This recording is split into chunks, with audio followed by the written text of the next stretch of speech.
శుక్లాంబరధరం విష్ణుం శశివర్ణం చతుర్భుజం ప్రసన్నవదనం ఝాయేత్ సర్వవిఘ్నోపశాంతయే.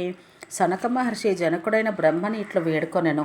ఓ జగద్గురు, నీ దయవలను శివానుగ్రహం వలను అద్భుతమైన ఈ అరుణాద్రినాథుని మహత్యం నేడు నేను ఇట్లు వినగలిగి తిని. ఇది పరమాశ్చర్యకరము, సర్వపాప ప్రణాశము. మీ తప ఫలితంగా ఆవిర్భవించిన ఈ వరదాన తత్పరుడైన అరుణగిరిని, సోనాద్రిని, శివుని, సర్వకామప్రదని, సమస్త పాప విమోచనని సేవించి ఎవరెవరు ఏ తీరును తరించిరో తెలుపగోరుచున్నాను. పుత్రుడైన సనకుని మాటలకు ప్రీతుడై బ్రహ్మ ముహూర్తకాలం పరమశివుని ధ్యానించి పరమ కృపతో ఇట్లనెను. వత్స, పురాతనమైన ఈ గాథను వినుము. అరుణాద్రీసుని పొంది పార్వతీదేవి ఏ విధంగా దుఃఖ నివృత్తిని పొందనో తెలిపెదను. ఒకానొకప్పుడు మహాదేవుడు పార్వతీ సమేతుడై దివ్య రత్న సింహాసనాసీనుడై విరాజిల్లుచుండెను. ఆ సింహాసనం రత్నమయమైన ఫలపుష్పములతో కూడిన కల్పవృక్షం వలె విలసిల్లుచుండెను. ఆ సింహాసనం పట్టువస్త్రముల మెత్తలు వేయబడి ముత్యాల తోరణములతో అలంకరించబడి ఉండెను. దివ్య పుష్ప సౌరభములతో సుగంధమయమై జాలరులుగా వేలాడుచున్న మాలికలపై రాలిన భ్రమరములతో రొదతోనూ చెవులకింపైన దివ్య తూర్య నాదములచే మత్తిలి నృత్యం చేయుచున్న కుమార వాహనమైన నెమలితోనూ, పార్వతీ వాహనమైన సింహగర్జనకు భీతి చెందిన మహాగజములతోనూ, అప్సరసుల నృత్యంతోనూ, విద్యాధరుల గానంతోనూ ఆ సభామంటపం దివ్యమయ ఒప్పారుచుండెను. దిక్పాలకులచే సేవించబడుచు, వేదమంత్రోచ్చారణ గావించబడుచు, దేవతలు, సిద్ధులు, రాజర్షులు, బ్రహ్మర్షుల చేత నృతింపబడుచు, వివిధ రూపములతో శివతత్పరులు, భస్మరుద్రాక్షధారులు అయిన గణములతోనూ, వీణావేణు మృదంగ ధ్వానముతోనూ సంకులమై ఘంటానాద విస్తృత వేదమంత్రధ్వనులు మోగుచున్న ఆ దివ్య సభా మండపాంతరమున మనోహర దివ్య సింహాసనాసీనుడై పార్వతీ సహితుడైన పరమశివుడు దయాపూర్ణుడై విరాజిల్లుచుండెను. సంగీతము, కథాకథనములు, గణముల వికట నృత్యము, జూత క్రీడలతో పరమశివుడు పార్వతిని రంజింపచేయుచుండెను.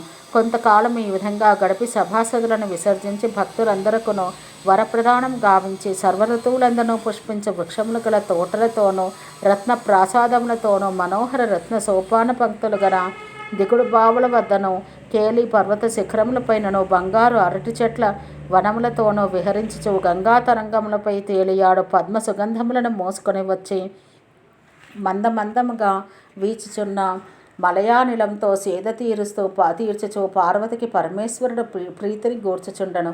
భర్తను తన ఆజ్ఞానువర్తినిగా భావించి ఆ ముగ్ధైన పార్వతి శివుని వెనుకకు చేరి, నీ కన్నులనగా ఏమి అని అడుగుచు పరిహాసార్థం త్రినేత్రములను తన పద్మకరంతో అలవోకగా మూసివేశను.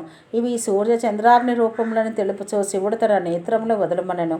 ఆమె తన చేతులను తీసివేయ క్షణం లోపలనే లోకములు అంధకార బంధురములై అల్లాడిపోయినవి.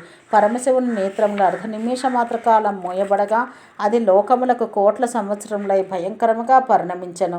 లీలార్థం దేవి అనర్చిన ఈ క్రీడచే కలిగిన అంధకారం జగత్క్షయకారమయ్యను. ఎటువంటి వెలుగు లేక వినాశం సంభవించను. దేవతలు క్రియాశూన్యులై వేదములు ప్రకాశించక, జీవాలు జన్మించక, పోషించబడక స్తంభించిపోయెను.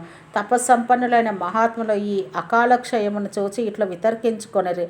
భువనక్షయ కారణమైన ఈ అకాలాంధకారం ఎలా ప్రాప్తించనో అని యోచించి దివ్య దృష్టితో దేవి పరమేశుని కన్నులు వినోదార్థం ముయ్యుటచే ఇంతటి సంక్షోభం సంభవించిందని తెలుసుకొనిరి. అకాల తమస్సు వ్యాపించగా తపోలబ్ధ రాజ్యములు గల దేవతలకు ఏది గతి? యజ్ఞయాగాదులు జరుగుటయే లేదు, దేవతలు పూజించుటబడటలేదు. అందుకే అందరము కలిసి నమస్కరించి శంభుని స్తుతించదము అని వారు నిర్ణయించుకొనిరి. ఓ పరమాత్మ, పరమశివ, జగత్కారణ, నీ శక్తి అయిన మాయనాశ్రయించి ఏకరూపుడవైన నీవు అనేక రూపుడవైనావు. ప్రథమమున నీవు ఒకే అభిన్న శక్తి స్వరూపుడవు. నీ శివశక్తి స్వరూపమే నీ అర్ధాంగి. ఒక్కడవే అయిన నీవు పరాత్పరుడవు, అనన్యుడవు. నీ లీలచే జగత్తుకు అకాల ప్రళయం సంభవించినది. ఓ అవ్యాజ కరుణాస్వరూప, నీ కరుణచే లోకములు వర్ధిల్లుగాక. నీ తేజస్సు ఒక అర్ధనిమేషం ఉపసంహరింపబడగా అది లోకములకి అనేక వత్సరముల అంధకారముగా పరిణమించినది. ఓ సదాశివ, నీ లీలను ఉపసంహరించే లోకరక్షణ గావింపమని వేడుకొనిరి. వారి వేడుకోలు విని శివుడు, గౌరీ, నా కన్నులు వదలమనెను.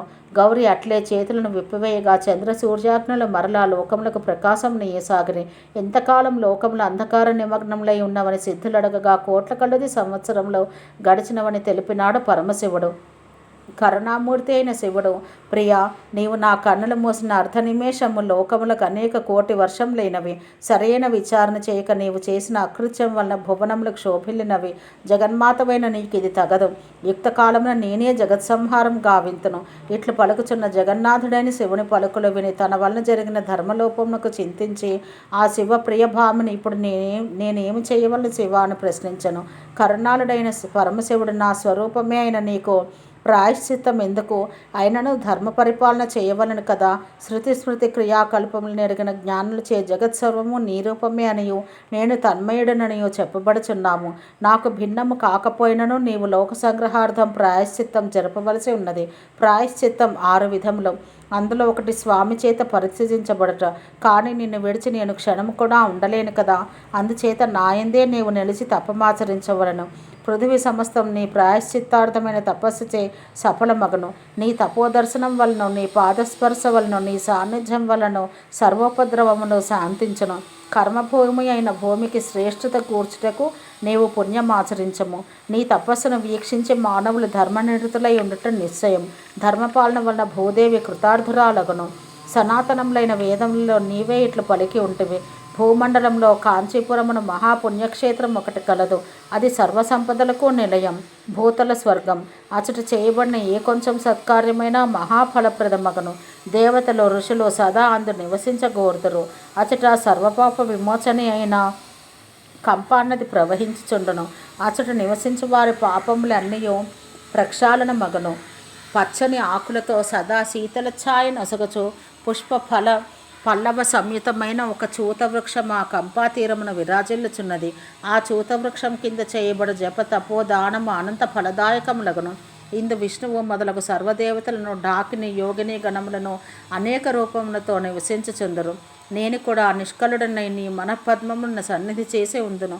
అందుచేత ఓ ప్రియాదేవి, నీవు విరహాకులతను పొందవలదు. దేవదేవుడి విధంగా సాంత్వనపూర్వకంగా బోధించగా పార్వతీదేవి కంపాతీరం చేరుకొన్నది. మునిసిద్ధ సంఘములచే సేవించబడిన నిర్మల కంపాతీరమున కన్నుల కెంపై కోమల పల్లవయుతమైన చూతవృక్షమును చూసి కోకిలాలాప మధురస్వరములు వినిపించడే ఆ తీరమున ప్రసన్నవదన పార్వతీ సతి పతి అయిన దేవదేవుని స్మరించుకొన్నది. తపస్సు చే కృషించి విరహాగ్ని తప్త దేహంతో ఆ దేవి విజయితో ఇట్లనెను. ఓ సఖి, శివవిరహిణి అయిన నేను ఈ చూతవృక్షం కింద పరమేశుడైన పతిని పూజించవచ్చుతిని. నవపల్లవయుతమై అతి సుందరమైన ఈ చూతం నా విరహాగ్ని ఇనుమడింప చేయుచున్నది. మన్మథునిచే దహించబడిన నాకు శివవిరహం దుర్భరంగా ఉన్నది. అయినను నాకు శివస్మరణమే గతి. ఓం సహనాభవతు సహనౌ భునక్తు సహ వీర్యం కరవావహై తేజస్వినావధీతమస్తు మా విద్విషావహై. ఓం శాంతి శాంతి శాంతి.